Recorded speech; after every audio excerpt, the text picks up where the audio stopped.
السلام علیکم ورحمۃ اللہ وبرکاتہ۔ اعوذ باللہ السمیع العلیم من الشیطان الرجیم من حمزہ ونفخہ ونفثہ۔ بسم اللہ الرحمن الرحیم۔ وأوحینا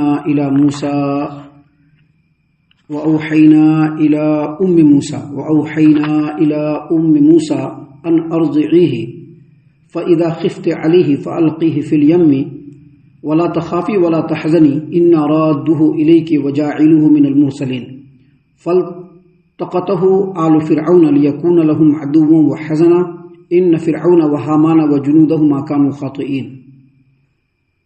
اور ہم نے موسیٰ کی والدہ کی طرف الہام کیا کہ اس بچے یعنی موسیٰ کو دودھ پلاتی رہو، پھر جب تجھے اس بچے کے قتل کا خطرہ ہو تو اسے دریا میں ڈال دینا، نہ کچھ خوف رکھنا اور نہ غم کھانا، ہم اس بچے کو تیری طرف ہی لوٹا دیں گے اور اسے اپنا رسول بنا دیں گے۔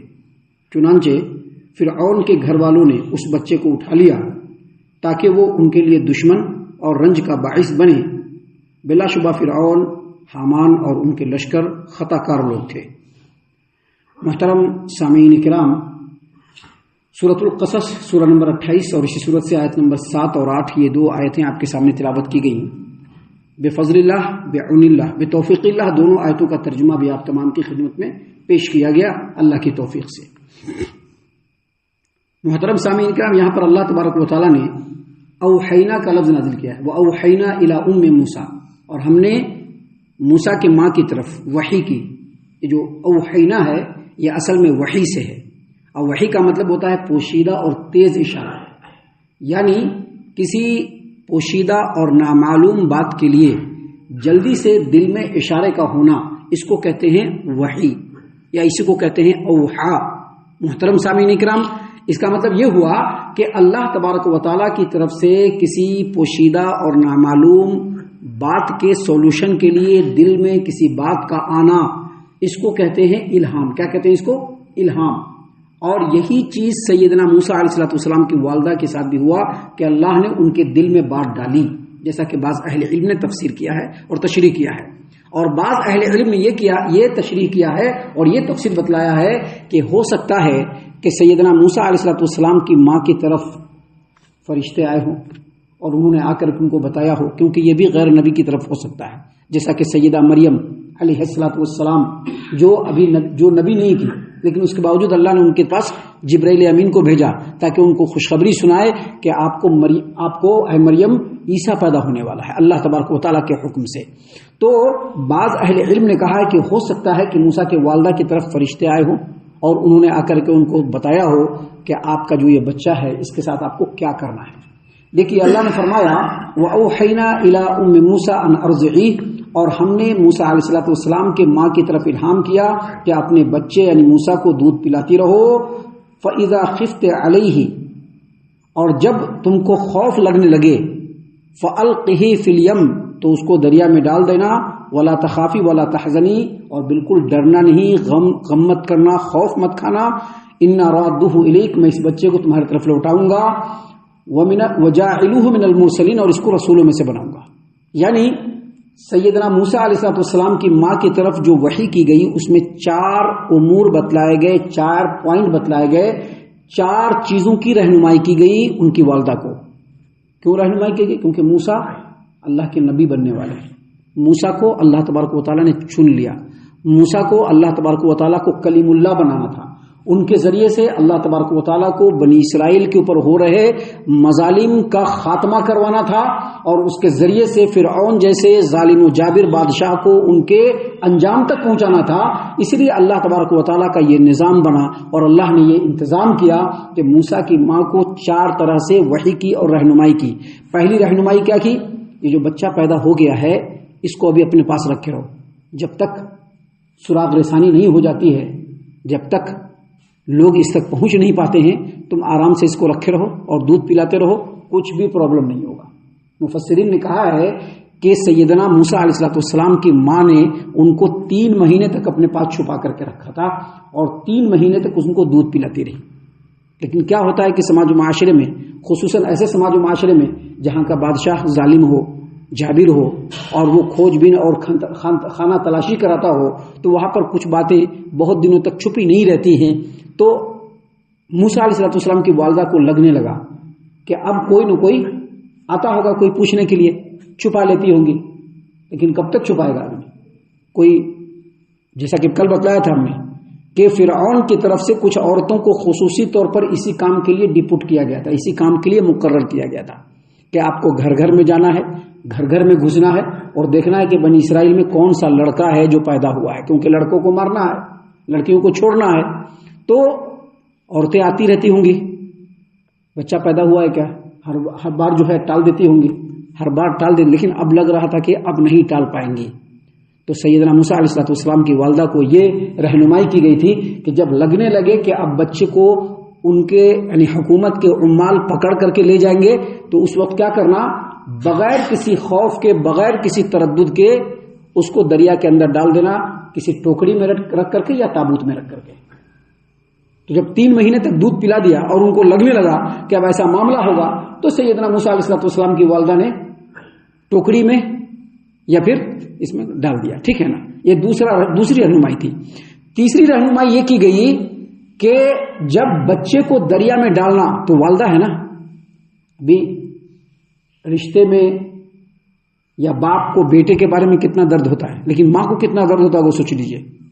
تو اللہ تبارک و تعالیٰ نے پہلے ہی ان کو نصیحت دے دی اور تسلی دے دی کہ بچے کو دریا میں ڈالتے وقت ڈرنے یا گھبرانے کی بالکل ضرورت نہیں ہے, کیونکہ یہ بچہ ابھی تمہارے پاس سے جا رہا ہے لیکن پھر فوراً لوٹے گا. سورہ طٰہٰ کے اندر اللہ تبارک و تعالیٰ نے اس چیز کی پوری تفصیل بیان کی ہے کہ جب موسیٰ علیہ السلام کی والدہ نے موسیٰ کو ٹوکری میں رکھ کر کے یا تابوت میں رکھ کر کے دریا میں ڈالا تو ساتھ ہی ساتھ اپنی بیٹی کو بھی لگا دیا, اور وہ بیٹی ساتھ ساتھ جا رہی تھی. دیکھتے جا رہے تھے کہ کہاں گیا, اور جب بیٹی نے دیکھ لیا کہ فرعون اور ان کے اہلکاروں نے اٹھا لیا ہے تو بیٹی واپس آ گئی. اور اس کے بعد جو ہے اب کیسے ہوگا کیا ہوگا اس کی پوری تفصیل آگے ہے جو ہم آپ کو بیان کریں گے. لیکن ہم یہاں پر صرف اتنا بتلا دینا چاہ رہے ہیں کہ جب بچے کو دودھ پلانے کی باری آئی تو کسی کا دودھ نہیں پکڑ رہا ہے, وہ بچہ کسی کا بھی دودھ نہیں پکڑ رہا ہے. تو موسیٰ علیہ السلام کی بہن جاتی ہے اور کہتی ہے کہ بھائی ہم ایک گھر کی طرف آپ کو اشارہ کر سکتے ہیں جس گھر کی جو لیڈی ہے وہ بچوں کو دودھ پلاتی ہے, اگر آپ اس کو بلائیں گے اور یہ خدمت دیں گے, اس کے سپرد کریں گے تو وہ ضرور لے لے گی. اور موسیٰ علیہ السلام کی والدہ کو بلایا گیا اور بچہ پھر انہی کے حوالے ہو گیا. تو اللہ تبارک و تعالیٰ نے یہاں پر وحی کی کہ آپ کو بالکل ڈرنا نہیں ہے, گھبرانا نہیں ہے. موسیٰ علیہ السلام کو بغیر کسی خوف اور ڈر کے آپ جو ہے ڈال دیجئے دریا کے اندر, اس کے بعد وہ آپ کی طرف ہی لوٹے گا. اور پھر بعد میں اللہ تبارک و تعالیٰ نے یہاں پر یہ بھی بتلایا کہ بچہ بالکل ضائع نہیں ہوگا, آپ ہی کے پاس لوٹے گا اور آپ اس کو دودھ پلائیے گا.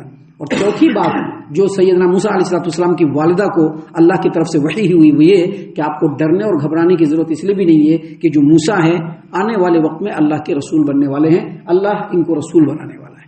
یہ 4 باتوں کی وحی کی گئی تو موسیٰ علیہ السلام کی والدہ کے دل میں ڈھڑس بن گیا. 3 مہینے تک بچے کو دودھ پلایا. اب ایسا لگا کہ بچے کو پکڑ لیا جائے گا یا اب بچے کا جو راز ہے وہ فاش ہو سکتا ہے یا کسی بھی طرح سے حکومت کے عمال آ کر کے اس کو لے جا سکتے ہیں.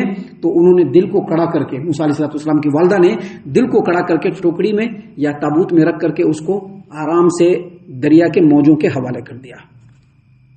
اللہ تبارک و تعالیٰ کی مرضی اور مشیت, اور جیسا کہ ان کی بہن بھی دیکھ رہی تھی, وہ بچے کا جو تابوت ہے وہ دریا کے موجوں پر سفر کرتے کرتے بالکل فرعون کے محل کے بالکل قریب میں, آج بھی آپ دیکھیں گے بڑے بڑے علاقوں میں اور مصر کے علاقوں میں جو بڑے بڑے محل ہوتے ہیں اس کے بالکل سمندر کے بالکل سٹے ہوتے ہیں. آج بھی لوگ سمندر کے سٹے ہوئے بڑا بڑا محل بناتے ہیں. کیوں؟ تاکہ خوبصورتی ہو, تاکہ جو ہے اچھا جو ہے منظر سامنے سے دکھے, تاکہ آرام سے شام کے وقت میں ٹہلا جا سکے. اسی طرح سے فرعون کا بھی محل بنا ہوا تھا جو بالکل دریا کے کنارے پر تھا. دریا کے کنارے پر تھا, محل کے بالکل کنارے پر جا کر کے لگ گیا. اب لگ گیا تو مفسرین نے 2 تفسیر بیان کی ہے. ایک تفسیر یہ بیان کی ہے کہ جو محل کی چوکیداری اور دیکھ بھال کرنے والے جو چوکیدار تھے ان کی نظر اس کے اوپر پڑ گئی تو وہ فوراً اٹھائے اور جا کر کے فرعون اور ان کی بیوی کے سامنے رکھ دیا. بعض مفسرین نے یہ کہا کہ نہیں, ہو سکتا ہے کہ فرعون اور اس کی بیوی کسی وقت میں ٹہلنے کے لیے نکلے ہوں, اور ٹہلنے کے لیے جب نکلے ہوں تو ان کی نظر پڑ گئی ہو اس تابوت کے اوپر, تو انہوں نے اپنے کام کرنے والوں کو بلایا اور کہا کہ بھائی دیکھو وہ تابوت اٹھا کر کے لے آؤ. اللہ تبارک و تعالیٰ نے فرمایا فَالْتَقَطَهُ آلُ فِرْعَوْنَ لِيَكُونَ لَهُمْ عَدُوًّا وَحَزَنًا.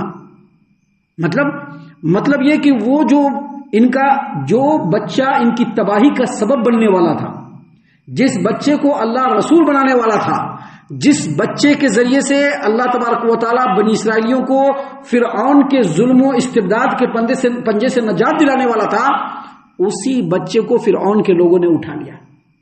لقطہ کہتے ہیں گری پڑی چیز کو اٹھا لینا. اب یہ گری پڑی چیز تھی، اس کو اٹھا لیا، اسی لیے اللہ نے کہا فَالْتَقَطَهُ آلُ فِرْعَوْنَ. فرعون کے لوگوں نے اس کو اٹھا لیا اور لے کر کے فرعون کے پاس چلے گئے. کیوں؟ لِيَكُونَ لَهُمْ عَدُوًّا وَحَزَنًا، تاکہ وہ ان کے لیے رنج اور دشمنی کا باعث بن جائے. اور پھر فرمایا اللہ تبارک و تعالیٰ نے ان فرعون وحامان وجنودهما كانوا خاطئين. بے شک فرعون، حامان اور ان کے لشکر خطا کار لوگ تھے.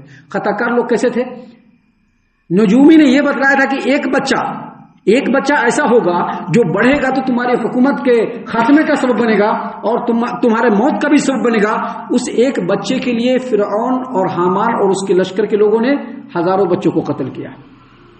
یہ ایک نمبر کی بیوقوفی اور ظالمانہ کام. اور یہ ظالمانہ کام اور بیوقوفی اس وقت بھی زیادہ واضح ہو گئی کہ جب اللہ تبارک و تعالیٰ نے خود اس بچے کو اس کی حفاظت کے لیے ان کے محل میں پہنچا دیا. یہ پہلی بات. اور دوسری بات، فرعون، حامان اور اس کے لشکر خطا کار تھے اس اعتبار سے کہ جب نجومی نے کہہ دیا اور وہ اللہ کی تقدیر تھی تو اللہ کی تقدیر کو ٹالا نہیں جا سکتا ہے، اس لیے وہ لوگ خطا کار تھے. ابھی یہ قصہ جو ہے آگے کنٹینیو ہے، جو انشاءاللہ کل اور کل کے بعد کے درسوں میں ہم آپ کے سامنے پیش کریں گے. یہاں پر صرف اتنا کہنا مقصود ہے کہ یہ جو قصہ اللہ تبارک و تعالیٰ بیان فرما رہا ہے پورے سچائی اور حق کے ساتھ، اس میں ہمارے لیے بہت زیادہ نصیحتیں ہیں جس کو ہمیں غور و فکر کے ساتھ سمجھنے کی ضرورت ہے. اللہ تعالیٰ سے دعا ہے کہ اللہ تعالیٰ ہم تمام کو ان تمام باتوں کے اوپر خوب غور و فکر اور تدبر کرنے کے ساتھ ساتھ ان باتوں پر عمل کرنے کی بھی توفیق عنایت فرمائے. آمین.